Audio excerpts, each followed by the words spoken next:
Hello everyone, welcome to our new vlog. I hope कि आप सब लोग ठीक होंगे। तो सुबह हो गई थी और बच्चे बाहर क्रिकेट खेल रहे थे। तो आज मैं बनाने वाली हूँ लंच टाइम में अंडा करी। तो मैं आज उसकी भी रेसिपी शेयर करूँगी। और शाम को हम लोगों ने एक छोटी सी दावत रखी है सारी सिस्टर्स की। तो समर वैकेशन में मेरी सारी कज़न सिस्टर्स आई हुई थी, तो हमने छोटी सी दावत रखी थी उनके लिए। तो बच्चे बस खेल रहे थे और हम लोगों का नाश्ता हो गया था। तो उसके बाद मैं अंडा करी के लिए ग्रेवी बना रही थी। तो उसके लिए मैंने गोल्डन बिरस्ता होता है वो मिक्सी में ग्राइंड कर लिया। उसके बाद मैंने उसके अंदर थोड़े से टमाटर ऐड किए और उसे भी मैंने अच्छे से पीस लिया साथ में ही, और उसकी एक फ़ाइन पेस्ट बनाकर साइड पर रख दी। तो और एक तरफ मैंने अंडे और पोटैटोज़ को बॉईल करने के लिए कुकर में रख दिया था। तो जब तक ये अंडे बॉईल हो रहे थे और पोटैटोज़ बॉईल हो रहे थे, तब तक के मैंने सोचा कि शाम के लिए जो बनाना है हमें, तो हम उसकी भी प्रिपरेशन कर लेते हैं थोड़ी बहुत। तो एक तरफ मैंने मटन ले लिया था, तो मटन को अच्छे से वॉश करके क्लीन करके उसके अंदर उतनी ही ऑनियन डाली और थोड़ा ज़्यादा क्वांटिटी में जिंजर गार्लिक पेस्ट लिया, क्योंकि हमें उसमें और भी चीज़ें ऐड करनी थी। और हल्दी, नमक और थोड़ा सा पानी डालकर हमने उसे सीटी बजाने के लिए रख दिया। तो एक तरफ मटन बॉईल हो रहा था और दूसरी तरफ मैं अंडा करी बना रही थी। तो उसके लिए मैंने ऑयल के अंदर थोड़ा सा जीरा ऐड किया। उसके बाद उसके अंदर थोड़ी सी जिंजर गार्लिक पेस्ट यूज़ की और उसके बाद मैंने उसे अच्छे से फ्राई कर लिया। और जब जिंजर गार्लिक पेस्ट थी वो फ्राई हो गई, उसके बाद मैंने जो ग्रेवी मैंने पीस कर रखी थी, जो गोल्डन बिरस्ता और टमाटर की प्यूरी, वो मैंने अंदर ऐड कर दी और उसे अच्छे से भून लिया। और उसके साथ ही जब वो सारी ग्रेवी गर्म हो गई, तो मैंने उसमें मसाले ऐड कर दिए। तो मैंने उसके अंदर 1.5 चम्मच धनिया पाउडर, 1 चम्मच मिर्ची पाउडर और 1 चम्मच हल्दी पाउडर ऐड किया और उसे अच्छे से मिक्स करके उसे भूनना शुरू कर दिया। तो जब भी हम बिरस्ता यूज़ करते हैं तो वो कढ़ाई में चिपकने लगता है, तो उससे अच्छे से चलाते रहना बहुत ज़्यादा ज़रूरी है। नहीं तो कुछ मसाला कच्चा रह जाता है और कुछ मसाला पक जाता है, तो उसका टेस्ट फिर अच्छा नहीं आता है। तो बिरस्ता है वो हमेशा ही कढ़ाई में चिपकता है, तो उसकी वजह से हमें बहुत ही अच्छे से उसे चलाते हुए कॉन्स्टेंटली सेकना होता है, ताकि हर तरफ से ही मसाला अच्छे से भुन जाए। तो मसाला जब अच्छे से भुन गया और उसका जो भी ऑयल था वो एकदम सेपरेट हो गया, तो उसके बाद मैंने उसके अंदर थोड़ा सा पानी ऐड करके उसे थोड़ी देर और भून लिया। इस तरीके से मैंने 3 से 4 बार किया था। थोड़ा सा पानी ऐड करके ही उसे चलाते हुए भूना, क्योंकि वो बहुत ज़्यादा चिपकता है और हम एक बार में ही अगर उसमें पानी ऐड कर देते हैं तो फिर वो कच्चा रहता है।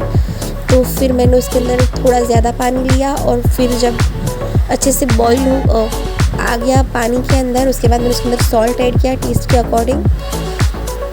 उसके बाद मैंने जो बॉईल किए हुए पोटैटोज़ से उसे छोटे छोटे पीसेस में कट कर लिया था पहले ही। तो वो पोटैटोज़ भी मैंने अंदर ऐड कर दिए और उसे भी अच्छे से उबालने के लिए रख दिया। लगभग 10 से 12 मिनट तक मैंने सारी चीज़ों को उबाला। और उसके बाद मैंने उसके अंदर एक छोटी कटोरी भर के मैंने जो घर की जमी हुई मलाई होती है वो मलाई मैंने ऐड कर दी। आप चाहें तो अमूल फ्रेश क्रीम भी यूज़ कर सकते हैं, और अगर आपके पास क्रीम या मलाई अवेलेबल ना हो तो आप हंग कर्ड भी यूज़ कर सकते हैं, और ना अगर ये भी ना हो तो आप थोड़ा सा मिल्क ऐड करके भी ग्रेवी में अच्छा टेस्ट ला सकते हैं। उसके बाद मैंने बॉईल किए हुए एग को इस तरीके से डेकोरेट कर दिया और उसके साथ हमने चपाती बनाई थी, तो ये बहुत ही टेस्टी बनी थी। तो ये बहुत ही सिंपल और क्विक रेसिपी है, और अगर आपके घर में पहले से ही बिरस्ता आप रखते हैं तो बहुत सारी चीज़ें बहुत ही आसानी से और क्विक बन जाती है। तो ये देखिए, जो हमने मटन बॉईल किया था वो अच्छे से बॉईल हो चुका था, अच्छे से गल गया था। उसके बाद हम लोग ने जो तुअर की दाल होती है उसे भिगोकर स्टीम कर लिया था हल्दी नमक डालकर।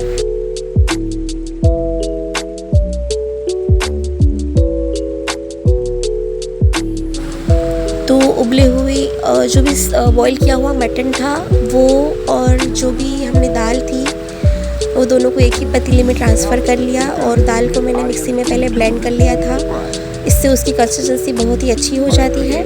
और उसके बाद पानी डालकर उसी कंसिस्टेंसी को हमने एडजस्ट किया और उसके अंदर टेस्ट के अकॉर्डिंग सॉल्ट और टर्मरिक पाउडर ऐड किया और टमाटर कट करके डाल दिए। और एक तरफ वो उबल रही थी और दूसरी तरफ मैंने ऑयल गरम किया, उसके अंदर कसूरी मेथी और मिर्ची पाउडर और धनिया पाउडर डालकर उसका बघार रेडी किया और उसके बाद मैंने वो सारी चीज़ें बड़े से पतीले के अंदर सारा बघार ऐड कर दिया और उसे उबलने के लिए रख दिया। और उसके बाद इसे लगभग 1 घंटे तक हमने उबाला और उसके बाद उसमें हमने गरम मसाला पाउडर ऐड किया और उसे अच्छे से मिक्स कर लिया। और फिर उसके अंदर हमने धनिया और पुदीना भी ऐड किया। तो शाम को सब लोग आने वाले थे और अभी लगभग शाम के 4 बज गए थे और दाल बनकर रेडी हो गई थी। इसके बाद हम लोग पुलाव बना रहे थे। तो पुलाव के लिए हमने पहले ही मसूर को बॉईल करके रख दिया था साइड पे और चावल को धोकर भिगो कर रख दिया था। और उसके बघार के अंदर मैंने कुछ खड़े मसाले लिए थे जिसके अंदर तेजपत्ता, तज स्टिक, जीरा और लौंग और थोड़ी सी ब्लैक पेपर ली थी और उसे जिंजर गार्लिक पेस्ट भी डाली थी और उसमें हरी मिर्चियाँ भी डाल दी थी और वो सब कुछ अच्छे से सिक गया। उसके बाद हमने उसके अंदर थोड़ा सा पानी और हमारी घर की बनी हुई दही रखा हुआ था उसको हमने फेंट कर डाल दिया, क्योंकि इससे पुलाव में टेस्ट बहुत ही ज़्यादा अच्छा आता है। और इन चीज़ों को हमने उबालने के लिए छोड़ दिया और हमने मसूर को पहले ही भिगो कर रख दिया था। तो उससे फिर बॉईल कर लिया हमने, वो अच्छे से बॉईल हो चुका था।